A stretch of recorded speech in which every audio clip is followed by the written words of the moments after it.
So over the weekend, President Donald Trump sent out some tweets that were so outrageous, so unhinged and delusional, so indicative of really a total disconnection from the real world that they make all of his previous tweets and statements seem, quite frankly, not that bad. And of course, you'll realize that that's a contrast that really tells us this new material is just stunning.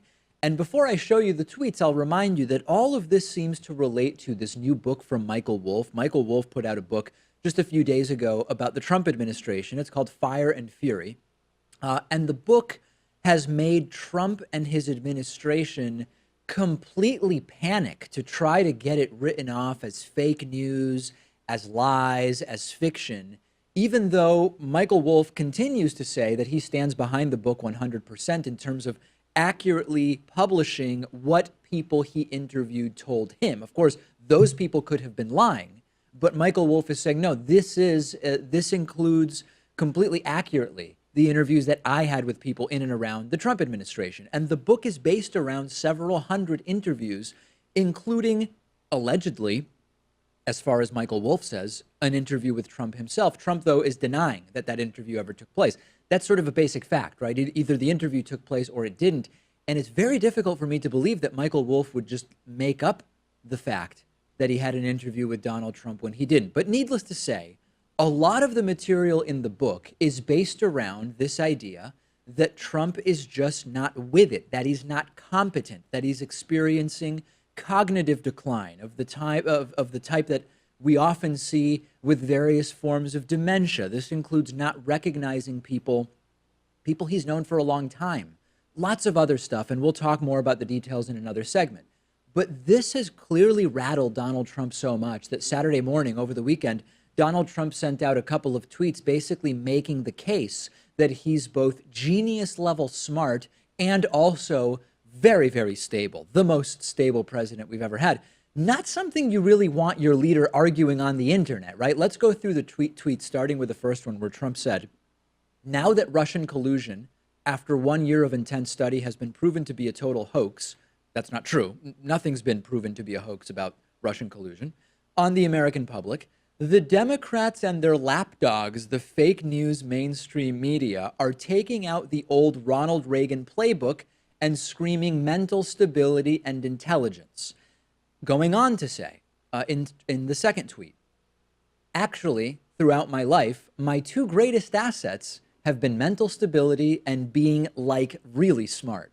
Crooked Hillary Clinton also played these cards very hard and, as everyone knows, went down in flames. I went from very successful businessman to top TV star to president of the United States on my first try. I think that would qualify as not smart, but genius, and a very stable genius at that. As soon as Saturday morning I woke up and I saw I'm like a smart person, I thought, no, that's got to be a parody, because of course it relates back to the time Trump said that on Fox News Sunday. Remember this? You are getting the presidential daily brief. Yes. Only once a week. Well, I get it when I need it. I don't have to be told, I'm like a smart person. I'm like a smart person. I thought for sure that this was satire, but no, Donald Trump again saying I am like a smart person.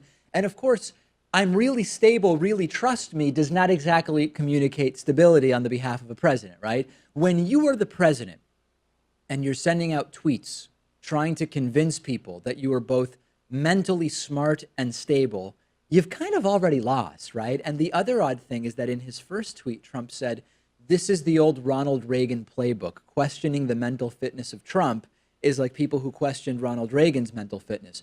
We later learned that Reagan had Alzheimer's during the presidency. If this is anything like when people were questioning whether Reagan was fit to serve, that means Trump needs to be removed now. Yeah, that would be like him trying to defend himself in the Russia probe by saying that the media tried to take down Richard Nixon when it came to Watergate. Right. I mean, it's a worthy comparison, but not one that really defends him. No, it's one that incriminates him. And it's also not true that Donald Trump won the presidency on his first try. He ran in the year 2000 on the Reform Party. I'm actually having a hard time finding anything in these tweets that's true.